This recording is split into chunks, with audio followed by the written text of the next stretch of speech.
नमस्कार, आप देख रहे हैं काल चक्र। मैं हूं आपके साथ अंजलि आनंद और मेरे साथ हैं प्रश्न कुंडली विशेषज्ञ पंडित सुरेश पांडे जी। बहुत बहुत स्वागत है पंडित जी आपका। धन्यवाद। खुलेगी आपकी कुंडली तो खुल जाएगा आपकी सेहत का हर राज। सेहत पर संकट आने से पहले जरूर देखिए काल चक्र। जी हाँ, कहा जाता है कि हमारा भाग्य और जीवन हमारे ग्रहों की चाल पर निर्भर करता है और इसके साथ ही कुंडली में हमारे ग्रहों की चाल और उनकी स्थिति हमारी सेहत पर भी बहुत गहरा असर डालती है। ऐसे में ये जानना बेहद अहम हो जाता है कि कुंडली में बैठा कौन सा ग्रह अपनी किस दशा में व्यक्ति को कौन सा रोग दे सकता है। ये रोग कितना गंभीर होगा, कितने दिन तक चलेगा और इस रोग से बचने के लिए ग्रहों के कौन से खास और अचूक उपाय किए जा सकते हैं, यही आज काल चक्र में पंडित सुरेश पांडे जी आपको बताने वाले हैं। तो अगर आप भी अपनी सेहत पर आने वाले संकट से बचना चाहते हैं तो ध्यान से देखिए आज का हमारा ये स्पेशल शो काल चक्र। और सबसे बड़ी बात होती है कि हर कोई चाहता है कि उसकी सेहत सही रहे और यही वजह है कि हमने अपनी चर्चा में इसको शामिल किया है। तो ध्यान से आज पूरा का पूरा एपिसोड देखिए, क्योंकि आज पंडित जी आपको वो महत्वपूर्ण बातें बताने वाले हैं जो आपकी सेहत से जुड़ा है। क्योंकि कई बार आप देखते हैं कुछ लोग परेशान रहते हैं बेवजह अपनी सेहत की वजह से, इसलिए आज का काल चक्र आप सबके लिए बहुत महत्वपूर्ण है। तो लगातार हमारे साथ बने रहिए। उससे पहले जान लेंगे, चर्चा की शुरुआत करेंगे, लेकिन शुभ मुहूर्त जान लेते हैं।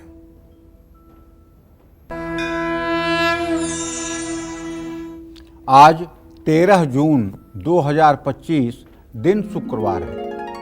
आज आषाढ़ कृष्ण पक्ष की द्वितीया तिथि दोपहर 3:18 तक, इसके बाद तृतीया तिथि शुरू होगी।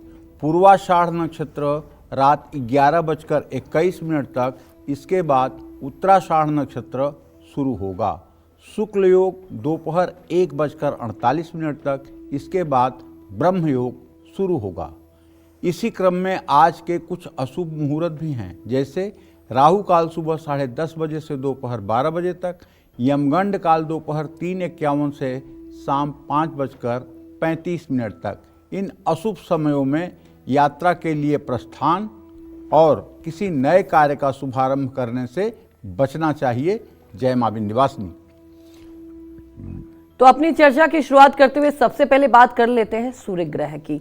अगर आपकी कुंडली में सूर्य कमजोर हो या सूर्य की महादशा या अंतरदशा से आप गुजर रहे हैं तो सूर्य आपकी सेहत को कैसे प्रभावित कर सकते हैं, आप किन किन रोगों की चपेट में आ सकते हैं और इस कष्ट से बचने के लिए आपको सूर्य के कौन से खास और अचूक उपाय करने चाहिए, ये पंडित जी से जान लेते हैं। बताएं पंडित जी। जपा कुसुम संकासम काश्यपेय महाद्युतिम तमोअरिम सरोपापघनम प्रणतोस्मि दिवाकर। ये भगवान सूर्य का पौराणिक मंत्र है। इसे सभी दर्शकों को याद करना चाहिए और इस मंत्र को सभी दर्शकों को चाहिए कि अपने बच्चों को भी याद कराएं और अपने बच्चों को ये मंत्र सुबह 2-4 बार बोलने का अभ्यास करवाएं। इससे सूर्य ग्रह मजबूत होता है, बच्चे के अंदर डर नाम की चीज़ नहीं रह जाती है और आत्मविश्वास बढ़ता है। सभी ग्रह वैसे तो हमारे शरीर पर प्रभाव डालते हैं, सभी ग्रह हमारे शरीर पर प्रभाव डालते हैं, जिससे उनकी महादशा अंतरदशा में उन ग्रहों से संबंधित रोगों का सामना भी करना पड़ता है। जैसे सूर्य का अधिकार क्षेत्र हार्ट, बैकबोन, आँख, सिर और हड्डियों की मजबूती से होता है। दिमाग और शरीर का दाहिना पार्ट सूर्य से प्रभावित होकर रोक देता है। सूर्य के अशुभ होने पर शरीर में अकड़न बनी रहती है, बार बार मुंह में थूक आएगा, हृदय रोग की संभावना बढ़ जाएगी, दिल की धड़कन कम या तेज हो सकती है, हार्ट ब्लॉकेज हो सकती है, उच्च रक्तचाप हाई ब्लड प्रेशर हो सकता है, आंखें कमज़ोर हो सकती हैं या कोई रोग हो सकता है, दांत और कान में तकलीफ हो सकती है, बार बार सिर दर्द होगा, चक्कर आएगा, चिड़चिड़ापन बढ़ सकता है, आत्मविश्वास में कमी आ सकती है और हमेशा थकान रहती है। देखिए ऐसा है, ज्योतिष शास्त्र के सिद्धांतों की बात करें तो लग्न में सूर्य सिर्फ मेष राशि और सिंह राशि का अच्छा होता है। शेष 10 राशियों में बैठा होगा। अगर आपके लग्न में 1 या 5 नंबर लिखा हो और वहाँ सूर्य हो तो ये आपके लिए अच्छा है। शेष 10 राशियों में सूर्य अगर होगा तो ये गर्दन के ऊपर माने मस्तिष्क में, आपके सर में रोग देगा ही देगा, इसमें कोई दो राय नहीं। इसी तरह से सूर्य अगर चंद्रमा के साथ होगा तो ये ज्योतिष की भाषा में इसको अधम योग कहते हैं। इस योग में पैदा हुआ आदमी चाहे जितना मेहनत कर ले, उसे कभी अपने एफर्ट का 100% नहीं मिलेगा। वो 100% करेगा तो उसे 60-70% से ज़्यादा का रिजल्ट नहीं मिलेगा। ऐसा आदमी पूरे जीवन अपने भाग्य को कोसता है, क्योंकि ये अधम योग है जो बहुत बुरा होता है। और अधम योग में वही बच्चे पैदा होते हैं जिन बच्चों का गर्भाधान किसी कृष्ण पक्ष में चतुर्दशी या अमावस्या तिथि को किया जाता है। वही बच्चे इस अधम योग में पैदा होते हैं। इसीलिए हमारे शास्त्रों में चतुर्दशी और अमावस्या को गर्भाधान करने की मनाही की जाती है। दूसरी बात, अगर सूर्य मंगल के साथ होगा तो अंगारक योग बनेगा। ऐसे लोगों का ब्लड प्रेशर बहुत ज़्यादा बढ़ा रहेगा। ऐसे लोग बेवजह गुस्सा करने वाले होंगे। ऐसे लोग अलोकप्रिय होंगे। ऐसे लोग दुस्साहसी काम करने वाले होंगे। और ऐसे लोगों को हर समय समाज में रिस्पेक्ट की नज़र से नहीं देखा जाएगा। हाँ, अगर सूर्य बुध के साथ है तो ये बुधादित्य योग माना जाएगा। ऐसे लोग प्रखर वक्ता हो सकते हैं, गणित विद्या के मर्मज्ञ हो सकते हैं, कानून शास्त्र के जानकार हो सकते हैं। लेकिन अगर बुध पर शनि या चंद्र की युति बन रही है तो ये स्किन डिजीज भी दे सकता है। सफ़ेद कुष्ठ हो सकता है, सोराइसिस हो सकता है, एक्जिमा हो सकता है, अपरस हो सकता है। ये बीमारियां भी हो सकती हैं। सूर्य अगर बृहस्पति के साथ होगा तो ऐसी स्थिति में आप ये मान के चलिए कि अगर सूर्य और बृहस्पति की डिग्री में ज़्यादा अंतर होगा, बृहस्पति अगर अस्त नहीं होगा तब तो सारी चीज़ें सामान्य रहेंगी। लेकिन अगर बृहस्पति अस्त हो गया तो ये मान के चलिए कि जीवन और जीवन से संबंधित सुखों में कमी आएगी और ऐसे लोग लीवर सिरोसिस या फैटी लीवर के शिकार हो जाएंगे। वहीं सूर्य यदि शुक्र के साथ 12वें या दूसरे घर में होगा तो आँखों से जुड़ी समस्या होगी। ऐसे बच्चों को 5 साल 7 साल की उम्र में चश्मा लग जाएगा। लेकिन सूर्य शुक्र के साथ अगर समान डिग्री, समान अंश, समान कला, समान विकला पर होगा तो ऐसा बच्चा जन्मांध होगा। पैदा होते ही वो अंधा रहेगा, उसके आँखों में ज्योति ही नहीं रहेगी। सूर्य से जितना नज़दीक शुक्र होगा आँखों का रोग उतना ही ज़्यादा होगा। लेकिन ये अगर द्वितीय, द्वादश या अष्टम भाव में हो तभी लागू होगा। अगर इन भावों के अलावा होगा तो ये लागू नहीं होगा। अब सूर्य की स्थिति अगर शनि के साथ हो और शनि अस्त हो तब तो मामला बहुत कुछ ठीक है। लेकिन शनि यदि सूर्य को पीड़ित कर रहा हो तो ऐसे जातक के पिता को तमाम कठिनाइयों का सामना करना पड़ेगा। ऐसे लोगों को कानूनी मुकदमे झेलना पड़ेगा। ऐसे लोगों के ऊपर बार बार एलिगेशन लगेंगे। और सूर्य यदि राहु के साथ हो तब तो पक्का है कि हड्डियों का रोग होगा। और सूर्य राहु के साथ अगर किसी अशुभ भाव में हो तो ऐसे में ही रोमाटिक अर्थराइटिस का रोग होता है। हाथ की हड्डियां टेढ़ी होना, पैर की हड्डियां टेढ़ी होना, कूल्हे की हड्डियां गल जाना, ये सब रोग तभी होता है। और अगर सूर्य केतु के साथ हो, आप पक्का मानिए ऐसे लोगों को ब्रेन हेमरेज की शिकायत होती है, ब्रेन में क्लॉटिंग हो जाती है, ब्रेन में कुछ ऐसे मतलब कि जो है विकार पैदा हो जाते हैं जो मनुष्य को एक प्रकार से ये आप समझ लीजिए कि एकदम अशक्त कर देते हैं।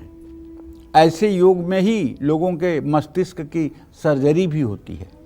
तो भैया देखिए, सच बात ये है कि अब तो जन्म अगर हो गया है तो आप ग्रहों को तो बदल नहीं सकते। शरीर में सूर्य का जो सबसे अच्छा वाला स्थान है वो है नाभि। नाभि सूर्य का स्थान इसलिए है कि यहाँ मेष और वृश्चिक राशि नाभि पर होती है। कौन कौन सी राशि होती है? मेष और वृश्चिक राशि। दोनों का स्वामी कौन है? मंगल। मंगल का क्या गुण है? वो गर्म है। और यहाँ क्या होता है? जठराग्नि। उसका काम क्या है? भोजन को डाइजेस्ट करना। और दूसरा भी काम है। और क्या काम है? समान वायु, जो 98.4 98.4 डिग्री पर आपके शरीर के टेम्परेचर को मेंटेन करता है। जहाँ आपका हाथ पैर ठंडा हुआ तहाँ लोग कहते हैं अरे अब तो जीवन का कोई भरोसा नहीं, हाथ पैर ठंडे हो रहे हैं, ठंडे हो रहे हैं। और यदि बहुत शरीर गर्म हो जाए, बुखार 103-4 डिग्री के ऊपर चला जाए, तब भी घबराहट।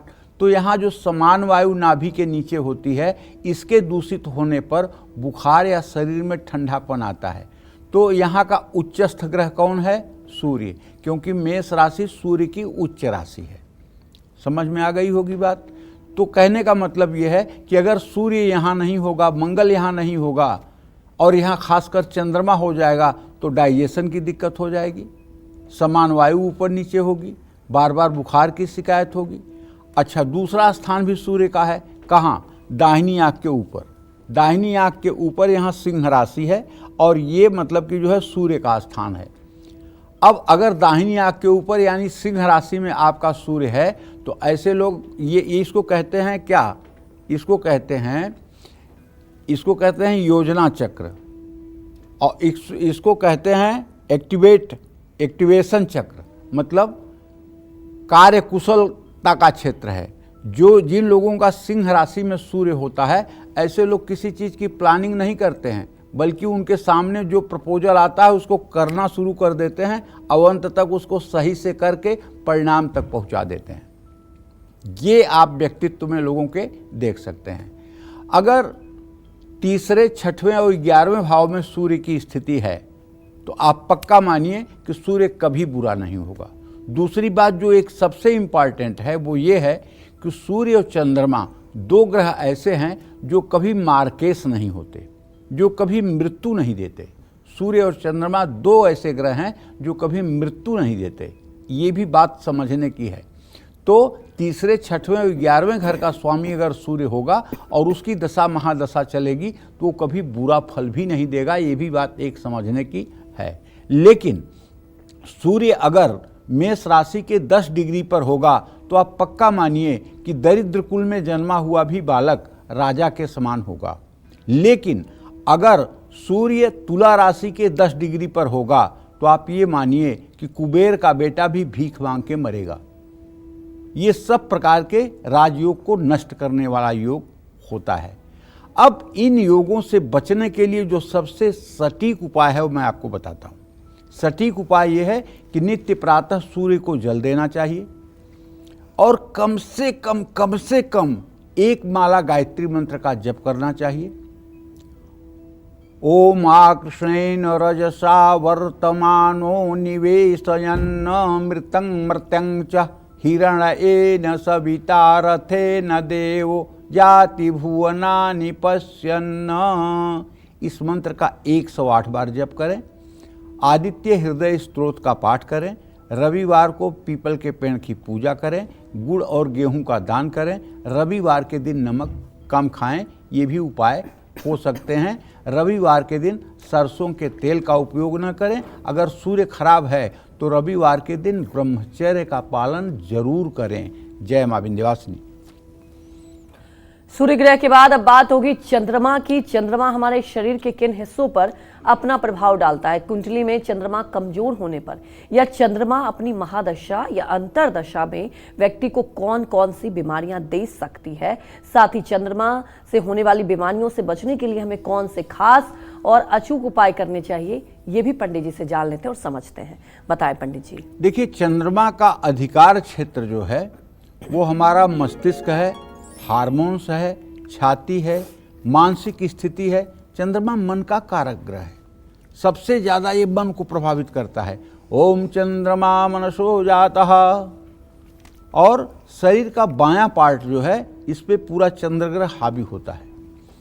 चंद्रमा कमज़ोर हो, इसकी महादशा अंतरदशा चल रही हो तो सर्दी, जुकाम, मिर्गी, मानसिक रोग, बेहोशी, हार्मोन्स में गड़बड़ी, फेफड़े संबंधी रोग होना, स्मरण शक्ति का कमज़ोर होना, मन में घबराहट होना, शंका और अनिश्चित भय होना, नींद का न आना, पाचन तंत्र का कमज़ोर होना, अचानक मूड स्विंग होना, डर या चिंता सताना, फेफड़ों से संबंधित रोग, ओसीडी की बीमारी, मन में आत्महत्या करने के बार बार विचार का आना, ये सब चंद्रमा की कमजोरी से होता है।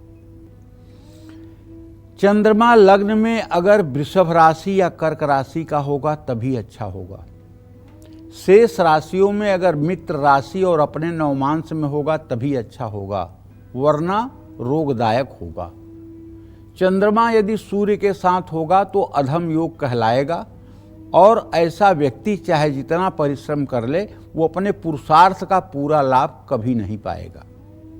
चंद्रमा अगर अकेला है और उसके ऊपर उसके आगे पीछे केतु, मंगल, राहु, शनि आगे पीछे हैं तो ऐसे आदमी का मन हर समय भयभीत रहेगा और हर समय उसके मन में निगेटिव थॉट्स ज़्यादा आएंगे। चंद्रमा अगर मंगल के साथ होगा और नवम, दशम, एकादश भाव में होगा तो ऐसा व्यक्ति दरिद्र कुल में भी पैदा होगा तो लक्ष्मीवान रहेगा। इसको लक्ष्मी योग कहते हैं, लेकिन शेष भाव में ये लक्ष्मी योग माना नहीं जाएगा। केवल नवम, दशम, एकादश में ही ये योग माना जाएगा। अगर आपके जन्म कुंडली के नवम, दशम, एकादश में चंद्र मंगल योग है तो ये लक्ष्मी योग है। ऐसा बालक दरिद्र कुल में भी जन्म लेकर के धन धान्य से संपन्न रहता है। चंद्रमा यदि बुध के साथ होगा तो ये चर्म रोग का दाता भी हो सकता है, ये चर्म रोग भी दे सकता है। खास करके अगर शनि की दृष्टि होगी तो निश्चित रूप से चर्म रोग देगा और छठे भाव में होगा तब तो पक्का है चर्म रोग देगा। इसी तरह से चंद्रमा की बृहस्पति के साथ स्थिति होगी तो ऐसा व्यक्ति धार्मिक, दयालु, परोपकारी, पुण्यात्मा, अपनी बात को निडरता से रखने वाला, समाज में पूरे गंभीरता के साथ अपने मतलब की विचारों को रखने वाला, धन धान्य से संपन्न और नेक दिल इंसान होता है। चंद्रमा बृहस्पति की युति को गजकेसरी योग कहते हैं। अगर चंद्रमा और बृहस्पति का केंद्रीय प्रभाव भी हो, दोनों साथ में हों या परस्पर चौथे दसवें हों या परस्पर सातवें हों या परस्पर दशम चतुर्थ हों, तब भी गजकेसरी योग बन ही जाता है। ये कुंडली का बड़ा अच्छा योग माना जाता है। इसी तरह से चंद्रमा अगर शुक्र के साथ हो और खराब स्थानों में हो तो ऐसा आदमी एलर्जी के रोग से हर समय प्रभावित रहता है। ऐसे आदमी को कोल्ड एलर्जी बार बार होती है। कोल्ड एलर्जी से ऐसा आदमी अक्सर परेशान रहता है। साइनस की बीमारी भी इसी से होती है। और अगर खास करके इस पर शनि की दृष्टि पड़ जाए तो ऐसे आदमी की हीमोग्लोबिन बहुत कम होती है। ऐसे आदमी के शरीर में आयरन की कमी हो जाती है, जिसके कारण शरीर में हर समय दर्द बना रहता है। और यदि चंद्रमा शनि के साथ युत हो जाए और ख़ास करके 8वें या 12वें भाव में, अरे तब तो अनिष्ट क्या, रात में इतने बुरे बुरे सपने आएंगे कि दिन भर जागती आंखों से भी आपको सपने दिखाई देंगे और भय की स्थिति बनेगी। इससे बचने के लिए ओम जूम सह शिव जी का जो त्रैक्षरी मंत्र है, इस मंत्र का अगर कम से कम 24 मिनट सुबह शाम जप किया जाए तो जाकर के 100 दिनों में राहत मिलती है। ये बड़ा कठिन रोग है और इससे आए दिन परेशान लोगों को देखा जाता है। दवाइयाँ भी इनको काम नहीं करती हैं। इसमें केवल भगवान शिव का ये त्रैक्षरी मृत्युंजय मंत्र इनको बदल सकता है। और चंद्रमा यदि राहु के साथ होगा तो माँ को हड्डियों की बीमारी होगी, माँ को आए दिन कोई न कोई शारीरिक समस्या रहेगी। चंद्रमा केतु के साथ होगा तो आदमी डिसीजन लेने में हर समय दोराहे पर खड़ा रहेगा। तो इसके लिए भैया मैं आपसे कहता हूँ, एक मंत्र है, दधि शंखम तुषाराभम क्षीरो दारणव संभवम नमामि शशिनम सोमम संभो मुकुट धारणम। अगर ये मंत्र नहीं कर सकते तो ओम सोम सोमाय नमः का आप जप करिए और हर सोमवार को किसी शिवालय में जा कर के शिव जी का अभिषेक करिए। चावल, दूध, सफ़ेद कपड़ा दान करिए। ओम सोम सोमाय नमः का जितना संभव हो सके मंत्र जप करिए। जय मां विंध्यवासिनी। तो चलिए, चंद्रमा ग्रह की बात तो हो गई। अब बात कर लेंगे मंगल ग्रह की। मंगल हमारे शरीर पर कैसे असर डालता है और इसके कमजोर होने पर व्यक्ति को किस तरह का शारीरिक कष्ट झेलना पड़ता है। अगर किसी व्यक्ति पर चंद्रमा की महादशा या अंतरदशा चल रही हो तो उसे कौन कौन से रोग अपनी चपेट में ले सकते हैं। साथ ही मंगल से होने वाले रोगों से बचने के लिए हमें कौन से खास और अचूक उपाय करने होंगे, ये जान लेते हैं। देखिए, मैं दर्शकों को ये कहना चाहूंगा कि पंडित जी लगातार आपको दशा के साथ साथ पूरी वो डिटेल बता रहे हैं कि कौन से ग्रह के साथ कौन से अगर ग्रह रहेगा तो क्या स्थिति बनेगी। तो मुझे लगता है अगर आप अपनी कुंडली किसी से भी दिखाते हैं तो इन बातों का ध्यान रखें, क्योंकि आज का कालचक्र सिर्फ आप सबके डिमांड पर रखा भी गया और बेहद ही महत्वपूर्ण है आज का हमारा ये टॉपिक। पंडित जी बताइए, अगर मंगल ग्रह की दशा हो तो क्या होता है? देखिए, मंगल जो है पृथ्वी का पुत्र है। मंगलो भूमि पुत्रश्च, मंगल पृथ्वी का पुत्र है। और ऐसा हमारे शास्त्र मानते हैं कि मंगल का प्रादुर्भाव, मंगल का उद्गम पृथ्वी से ही हुआ है। पृथ्वी का ही एक हिस्सा अंतरिक्ष में जा कर के जो जमा हुआ है वो मतलब कि जो है वो मंगल ग्रह कहलाता है। अभी अभी कुछ दिन पहले की बात है, 2-4 साल पहले की बात है, जब मंगल ग्रह पर मतलब कि वैज्ञानिक पहुँचे। वहाँ क्या देखा उन्होंने? वहाँ वही देखा जो हमारे शास्त्रों में लिखा हुआ है। हमारे शास्त्र में क्या लिखा है? मंगलो भूमि पुत्रश्च, मंगल का स्वभाव पृथ्वी की तरह है, मंगल की बनावट पृथ्वी की तरह है। यही वैज्ञानिकों ने देखा। ऋणहर्ता धनप्रद, वो सामर्थ्यवान ग्रह है। स्थिरासनो महाकाय, स्थिर ग्रह है, महाकाय में बहुत विशाल है। सर्वकर्म विरोध का, और वहाँ कोई एंटिक उसके विपरीत कार्य नहीं किया जा सकता। लोहितो लोहिताश्चैव, सूर्य के उदय होते समय जो रंग होता है वही मंगल ग्रह का रंग है। तो हमारे यहाँ जो श्लोकबद्ध करके शास्त्रों में 10,000 20,000 वर्ष पहले कहा गया है, वही मंगल ग्रह पर जा कर के वैज्ञानिकों ने देखा है। इससे सनातन धर्म की महत्ता परिलक्षित होती है कि हमारे ऋषि मुनि यहाँ बैठे बैठाए सब चीज़ों को कैसे देख लेते थे। मंगल का अधिकार क्षेत्र हमारे ब्लड पर, मांसपेशियों पर, बोन मैरो पर, पित्त पर होता है। मंगल कमज़ोर हो तो इसकी महादशा या अंतरदशा चल रही हो तो ब्लड प्रेशर, एनीमिया, चोट लगना, जलना, दुर्घटना होना, बात रोग, गठिया रोग, फोड़े फुंसी, क्रोध बढ़ना, स्किन एलर्जी, पाइल्स, शरीर में सूजन, घाव, ये सब योग बनते हैं। बार बार बुखार आ सकता है, शरीर में कंपन होती है। मंगल लग्न चौथे, सातवें, आठवें, 12वें भाव में अगर किसी के हो या चंद्रमा से इसी स्थान में हो तो पक्का है कि ऐसा आदमी मांगलिक होगा। उसके जीवन साथी अगर मांगलिक नहीं होगा तो उसके जीवन में बहुत दिक्कत आएगी। इससे भी बचने की जरूरत होती है। मंगल अगर सूर्य के साथ होगा तो अंगारक योग बनेगा। ऐसा आदमी बहुत गुस्से वाला और हिंसक प्रवृत्ति का होगा। मंगल अगर चंद्रमा के साथ होगा तो ये लक्ष्मी योग को देने वाला, सब प्रकार से सुख देने वाला होगा। मंगल अगर बुध के साथ होगा तो निश्चित रूप से ऐसा आदमी योग्य होते हुए भी अपनी योग्यता का प्रदर्शन नहीं कर पाएगा। मंगल अगर बृहस्पति के साथ होगा तो ऐसा आदमी अपने कर्मठता से और अपने विद्वता से अपने जीवन को संभाल लेगा। मंगल अगर शुक्र के साथ होगा तो ऐसे आदमी के चिंतन में हर समय कामुकता बसी रहेगी और कामुकता के कारण ऐसा आदमी अपने जीवन को बर्बाद करेगा। ऐसा स्त्री हो या पुरुष जिसके भी कुंडली में मंगल शुक्र की युति हो और ये मेष या वृश्चिक के नवमांश में हो तो ऐसा व्यक्ति अपने मन पर नियंत्रण खो बैठता है और कामुकता में बहुत गंदे आचरण कर डालता है। मंगल अगर शनि के साथ हो तो ऐसे व्यक्ति को तमाम प्रकार की शारीरिक कठिनाइयाँ होती हैं। ऐसे व्यक्ति को एसिडिटी, गैस की भयंकर प्रॉब्लम होती है।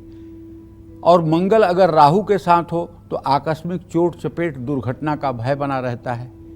अगर मंगल में राहु की अंतर्दशा चल रही हो तो चांदी का नाग बनवाकर उसमें गोमेद की आंखें लगवाकर किसी शिव मंदिर में दान करना चाहिए। मंगल अगर केतु के साथ है तो ये बड़ा अमंगल कर सकता है, ब्रेन संबंधित कोई बीमारी दे सकता है। मंगल अगर कर्क राशि का होगा, आपकी कुंडली में कमज़ोर होगा तो ऐसा आदमी डरपोक होगा, कायर होगा। मंगल अगर मकर राशि में होगा तो ऐसा आदमी सूरवीर होगा।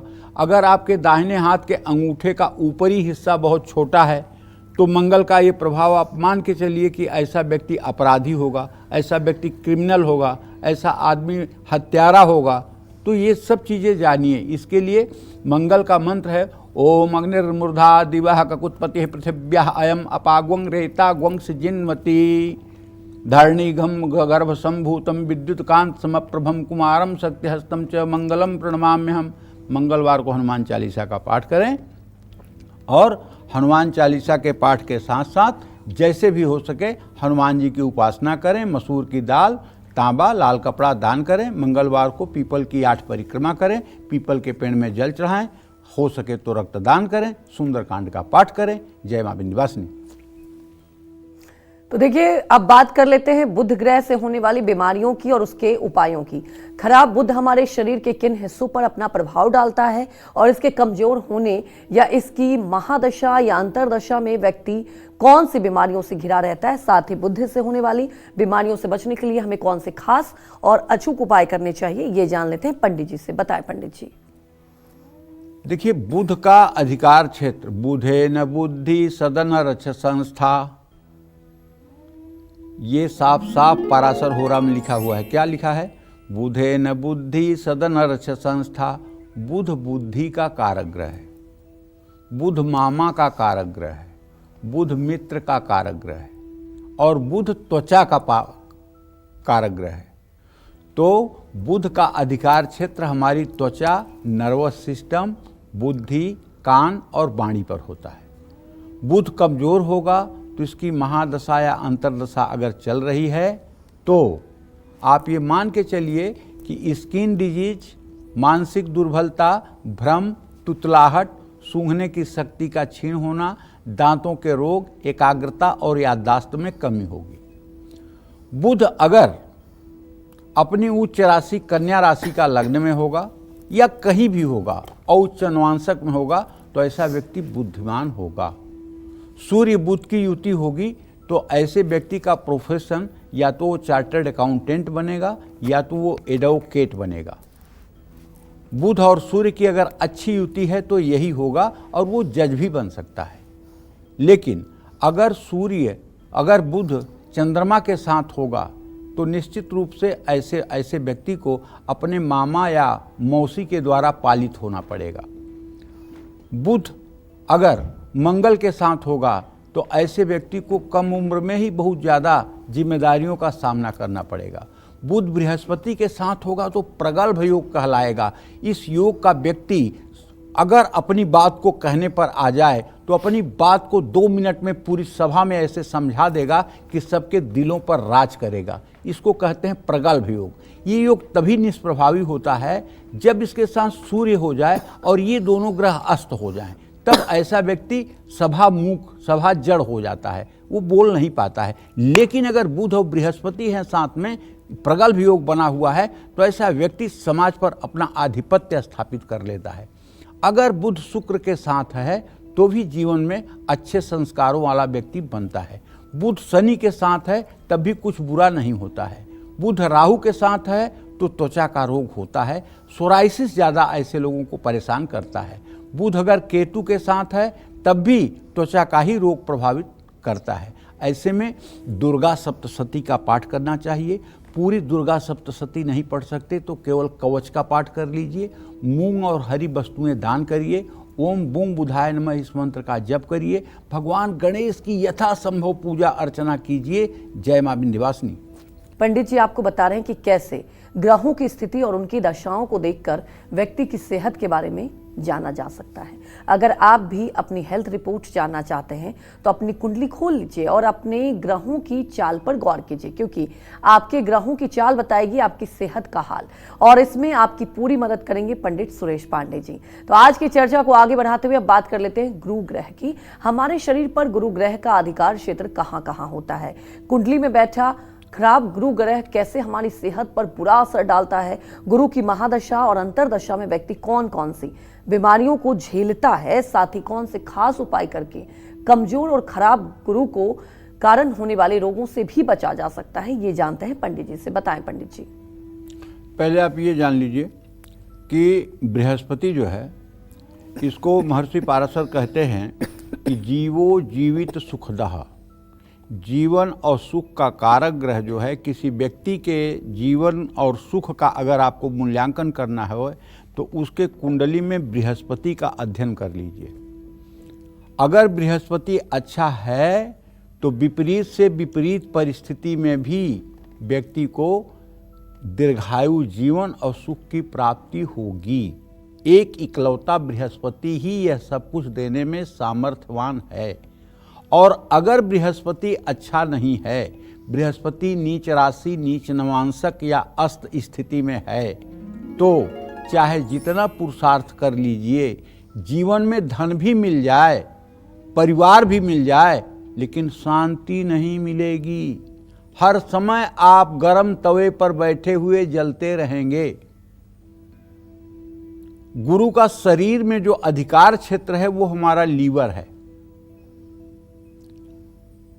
लीवर, वसा, पाचन तंत्र और हार्मोन्स, इन पर गुरु का प्रभाव होता है। गुरु कमजोर हो तो इसकी महादशा या अंतरदशा चल रही हो तो मोटापा बढ़ना, डायबिटीज होना, लीवर संबंधी रोग होना, शरीर में टॉक्सिन जमा होना, गर्भधारण में समस्या होना, हार्मोनल असंतुलन होना, ये सब होता है। जो लोग गोल चेहरे वाले हों और जिनका गाल यहाँ से ऐसे फैल करके आता हो गर्दन के पास, समझ लेना कि बृहस्पति से प्रभावित हैं और कुछ मोटे वोटे होंगे। वो ऐसे लोग बृहस्पति से प्रभावित होते हैं। ऐसे लोगों के पास धन दौलत तो खूब होती है, लेकिन स्वास्थ्य बहुत अच्छा नहीं होता है। जीवन में सुख महसूस नहीं करते हैं। बड़ी बड़ी गाड़ियों में तो चलेंगे, बड़े बड़े घर में तो रहेंगे, लेकिन जीवन में जिसे आनंद कहते हैं उससे दूर रहेंगे। तो भाई देखिए, बृहस्पति अगर लग्न में होगा तो ऐसा आदमी धर्मात्मा होगा, ऐसे आदमी के संतान अच्छे होंगे, ऐसे आदमी का भाग्य अच्छा होगा, ऐसा आदमी पुण्यात्मा होगा। बृहस्पति अगर द्वितीय भाव में होगा तो चाहे कमा लो कितना, बैंक बैलेंस कभी 1 लाख नहीं होगा, चाहे जितना कमा लो, लेकिन हाँ, कर्जे में भी नहीं जाओगे, काम भी नहीं रुकेगा। बृहस्पति तीसरे भाव में होगा तो आपके अनायास दुश्मन भी बढ़ेंगे और जहाँ आप पैसे लगाओगे प्रॉपर्टी में या शेयर में, वो डूब जाएंगे या उसमें किसी प्रकार का लिटिगेशन आ जाएगा। बृहस्पति चौथे भाव में होगा तो निश्चित रूप से आप जितनी प्रॉपर्टी खरीदेंगे, जितनी गाड़ियां खरीदेंगे, उसमें कोई न कोई परेशानी आएगी, वो मकान फिर से बिक जाएगा। बृहस्पति 5वें भाव में होगा तो आपको संतान का सुख मिलेगा, आप पूजा पाठ अच्छे से कर पाओगे, इसमें कोई दो राय नहीं। आपकी आमदनी ईमानदारी की होगी। बृहस्पति 6ठे भाव में होगा तो लीवर और पेनक्रियास से संबंधी आपको समस्या हो जाएगी। 7वें भाव में बृहस्पति होगा तो आपका चरित्र और आपके पत्नी का चरित्र गंगा जल की तरह पवित्र होगा।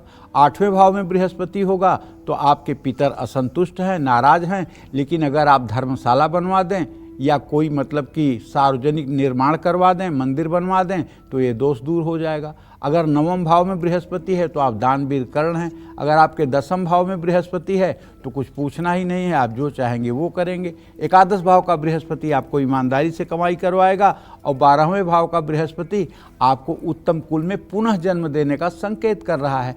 तो पीले कपड़े दान करिए, केसर हल्दी चने की दाल दान करिए, गुरुवार का व्रत रखिए, घर में सत्यनारायण की पूजा करवाइए, पीपल के पत्ते पर श्रीम लिखकर अपनी तिजोरी में रखिए, भूखे व्यक्ति को भोजन कराइए और ओम ब्रीम बृहस्पतये नमः इस मंत्र का दिन रात जप करिए। जय मां विंध्यवासिनी। तो गुरु की बात हो गई। पंडित जी, आप शुक्र ग्रह के बारे में बताएं कि अगर शुक्र ग्रह से क्या इम्पैक्ट होता है लोगों के जीवन पर, किस तरह के रोग होते हैं? शुक्रो शुक्रश्च तथा नेत्रम चंद्रमा मनसस्तथा, साफ साफ लिखा हुआ है बृहत्पाराशर होरा शास्त्र में। दिव्यांगना वाहन वस्तुभूषा चिंता तु कार्याभ्रिगुणा बुधेन्द्र। कहने का मतलब सुंदर स्त्री का कारक, विवाह का कारक, शुक्राणु का कारक और आंखों का कारक कौन ग्रह है? शुक्र ग्रह है। शुक्र का अधिकार क्षेत्र हमारी प्रजनन तंत्र, गुदा मार्ग, त्वचा और आंखों पर होता है। शुक्र कमजोर होगा तो इसकी महादशा या अंतरदशा चल रही हो तो गुप्त रोग, यौन रोग, किडनी की समस्या, संतान सुख में दिक्कत, त्वचा रोग हो सकते हैं। कफ जनित बीमारियां शुक्र के कारण होती है। शुक्र अस्त होगा तो शादी में देर नहीं अंधेर होगी, इसलिए शुक्र की शांति कराइए। शुक्र के वैदिक मंत्र का 72,000 मंत्र जप 18 ब्राह्मणों द्वारा एक दिन में करा के, हवन तर्पण मार्जन करा के, 18 ब्राह्मणों को भोजन करा के दक्षिणा देकर आशीर्वाद लीजिए, तब विवाह का संयोग बनेगा। अगर शुक्र अस्त होगा तो विवाह में देर नहीं अंधेर होती है। शुक्र अगर पुरुष की कुंडली में अस्त होगा तो ऐसे पुरुष के शुक्राणु 0 होंगे। उस शुक्र को जागृत करने के लिए शुक्र की शांति के साथ साथ सचंडी पाठ के साथ साथ ऐसे लोगों को नागकेसर के फूल का भी उपयोग करना चाहिए। शुक्र अगर आपकी कुंडली में पापक ग्रहों के साथ होगा या सूर्य के साथ होकर के अस्त हो रहा है तो ऐसे लोगों के दाम्पत्य जीवन में बड़ी कलह की स्थिति होगी, जो शुक्र की शांति से ही ठीक होगी। शुक्र अगर सूर्य के साथ समान अंश डिग्री कला विकला पर होगा तो ऐसा व्यक्ति जन्मांध होगा, जन्म से ही अंधा होगा। अगर शुक्र 12वें या 10वें भाव में हो, 12वें या द्वितीय भाव में होगा तो 12वें भाव में होगा तो दाहिनी आंख में प्रॉब्लम होगा, और अगर द्वितीय भाव में होगा तो बाईं आंख में समस्या होगी। ये भी बात समझने की है। इसलिए शुक्र को खुश करने के लिए देवियों की पूजा करनी चाहिए। शुक्रवार को सुगंधित वस्तुएं, चावल, दही, कपूर, दूध दान करना चाहिए और ओम सुंग शुक्राय नमः का मंत्र जप करना चाहिए। किसी सुहागिन महिला को श्रृंगार सामग्री देना चाहिए। पीपल के पेड़ में कपूर का दिया जलाना चाहिए। और सबसे बड़ी बात है, शुक्र को खुश करना है तो अपनी माता को, बहन को, पत्नी को, बेटी को, सबको आदर के दृष्टि से देखो और समाज की स्त्रियों को भी आदर की दृष्टि से देखना शुरू करो। उनके प्रति आपके मन में भोग भाव नहीं आना चाहिए। जय मां विंध्यवासिनी। तो पंडित जी अब ये बताएं कि अगर शनि का प्रकोप है, शनि की दशा चल रही हो तो व्यक्ति कौन कौन से बीमारियों से ग्रसित है? अंजलि, शनि का तो नाम सुनते ही आधा लोगों का जो है पैंट गीला हो जाता है, डर जाते हैं। शनि का नाम ही ऐसा है, लेकिन जबकि ऐसा है नहीं जी। शनि के बारे में तो हमारे शास्त्रों में लिखा हुआ है कि अर्थी भोगी धनी नेता जायते मंडलाधिपति निपतिश चक्रवर्तिश्च रव्यादय उच्च ग्रह। जब शनि उच्च का होता है तो चक्रवर्ती राजा बनाता है। शनि का बुरा पक्ष तो आपने जान लिया, अच्छा पक्ष भी तो जानिए। शनि का अधिकार क्षेत्र जो है वो हमारी हड्डी, जोड़, त्वचा, बाल, नस, स्नायु तंत्र पर होता है। अगर शनि कमजोर होगा तो इसकी महादशा या अंतरदशा चल रही है तो गठिया, लकवा, कमर दर्द, न्यूरो समस्या, बार बार हड्डी टूटना, डिप्रेशन या भय की समस्या हो सकती है। शनि लंबे समय वाले रोग और अकेलापन देते हैं। शनि लेकिन अगर आपकी कुंडली में केंद्र का स्वामी होगा तो मैं गारंटी के साथ कहता हूं, अगर 1, 4, 7, 10 भाव का स्वामी होगा तो अपनी महादशा में कभी बुरा फल नहीं देगा। केंद्राधिपते सौम्या शुभम नैवम दिशंतु क्रूरा नैवम अशुभम कुरु कोण पौ शुभदायक। तो इसलिए डरने की बात नहीं है। हाँ, शनि द्वितीय भाव में होगा, धन संचय में बाधा देगा। शनि लग्न में होगा तो बचपन में बीमार करेगा। शनि तृतीय भाव में होगा तो छोटे भाई का सुख नहीं होगा। चौथे भाव में होगा तो माँ एसिडिटी के रोग से परेशान होगी। 5वें भाव में होगा तो आपकी पढ़ाई प्रभावित होगी। 6ठे भाव में होगा तो आपको एसिडिटी, गैस, वायु विकार होगा। 7वें भाव में होगा तो दाम्पत्य जीवन में कलह की स्थिति होगी। 8वें भाव में होगा तो आपको रेक्टम में, आपके गुदा मार्ग से संबंधित रोग होगा। 9वें भाव में होगा तो धर्म में आपकी रुचि नहीं होगी, लेकिन तुला राशि का होगा तो रुचि हो जाएगी। 10वें भाव में होगा तो आप इंजीनियर होंगे या तकनीकी कार्य को करने वाले होंगे। 11वें भाव में होगा तो आप बेईमानी और घुसखोरी के पैसे कमाने में बड़ा इंटरेस्ट रखेंगे। 12वें भाव में होगा तो आप मजदूरों के नेता बनेंगे या अपने गांव के ग्राम प्रधान और सरपंच बन सकते हैं। ये है शनि का पूरा रहस्य। लेकिन अगर आप शनिवार को सुंदरकांड का पाठ करना शुरू करें, हनुमान जी की उपासना शुरू करें, पीपल की 108 परिक्रमा करें, तिल, काला कपड़ा, काला तिल, काली उड़द की दाल या सरसों का तेल दान करें, ओम संग शनश्चराय नमः का मंत्र जप करें, जरूरतमंद लोगों की मदद करें, जूता चप्पल दान करें तो आपका भविष्य अच्छा हो सकता है। जय मां विंध्यवासिनी। चलिए अब चर्चा को आगे बढ़ाते हुए बात करते हैं राहु की। अगर राहु बिगड़ जाए तो कौन से रोग आपको सताएंगे? राहु अपनी महादशा या अंतरदशा में व्यक्ति को कौन कौन सी बीमारियां देकर परेशान करता है, साथ ही इसके बचने के लिए हमें कौन से खास और अचूक उपाय करने चाहिए, आइए जान लेते हैं पंडित जी से। बताएं पंडित जी।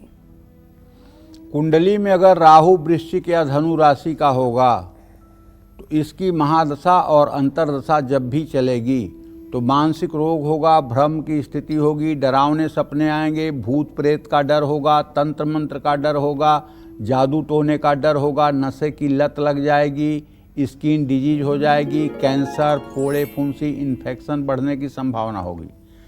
राहु के कारण अचानक बड़ी बीमारी हो सकती है। बीमारी का पता चलने में लंबा वक्त लग सकता है।